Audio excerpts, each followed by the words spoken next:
1.5 লাখ ল'ৰাক বিনা পইচাত চাকৰিটো অপৰাধ হয়। 40 লাখ পৰিয়ালক অৰুণোদয় দিয়াটো অপৰাধ হয়। 32 লাখ মহিলাক যদি উদ্যমিতা দিয়াটো অভিযোগ হয়।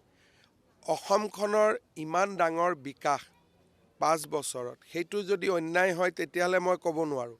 কিন্তু তাক বাদ দি আজিও মই প্ৰত্যাহ্বান জনাই ক'ব পাৰোঁ যে এই গোটেই কেইজন কংগ্ৰেছী এওঁলোক হ'ল এটা ক'ব গ'লে অসমখনক বিক্ৰী কৰিবলৈ উঠি পৰি লগা এটা পাৰ্টি। তেওঁলোকৰ আৰু একো নাই।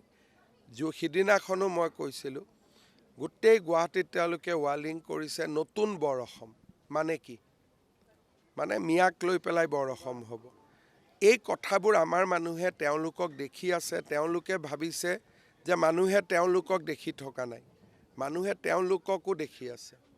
আজি কংগ্ৰেছ দলে উত্তৰ দিব লাগিব গড় হত্যা মাৰি গড়ৰ খৰ্গবিলাক কাক বিক্ৰী কৰিছিলে। সেইবিলাক বন্ধ কৰাটো আজি মোৰ অপৰাধ হৈ গ'ল। গড় হত্যা বন্ধ কৰাটো মোৰ অপৰাধ হ'ল। 1,60,000 ল'ৰাক টকা নোখোৱাকৈ চাকৰি দিয়াটো অপৰাধ হ'ল। এইবিলাক হ'ল মোৰ অপৰাধ।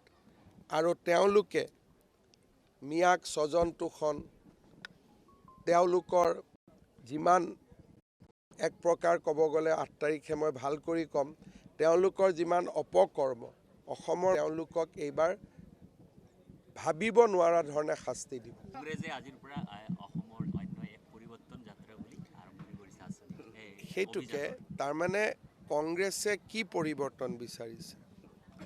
প্ৰথম আমি গড় হত্যা বন্ধ কৰিলোঁ। তেওঁলোকে আকৌ আগলৈকে পৰিৱৰ্তন কৰিব খোজে যাতে গড় হত্যা আৰম্ভ হয়। আমি টকা নিদিয়াকৈ চাকৰিৰ ব্যৱস্থা কৰিলোঁ। এতিয়া এইটো তেওঁলোকে কি পৰিৱৰ্তন কৰিব? মানে টকা লৈ পেলাই চাকৰি দিয়া।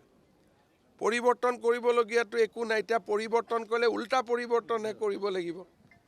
গাড়ীৰ চকাটো আগৰ ফালে গৈছে। তেওঁলোকে ক'ব লাগে যে বৰ্তমান হোৱা পৰিৱৰ্তনক আমি আৰু অধিক ত্বৰান্বিত কৰিম। যে চাকৰি নিদিয়াকৈ ঘোষ নিদিয়াকৈ 1.5 লাখ চাকৰি হৈছে। এবাৰ আমি 3 লাখ কৰিম। তাৰমানে পৰিৱৰ্তনটোক আৰু দুৰন্ত কৰিম, ক্ষিপ্ৰ কৰিম। তেওঁলোকে কৈছে পৰিৱৰ্তন কৰিম। তাৰমানে টকা নিদিয়াকৈ দিয়া চাকৰিটো এতিয়া টকা দিয়ালৈ পৰিৱৰ্তন কৰিব। আৰু কি পৰিৱৰ্তন কৰিব তেওঁলোকে?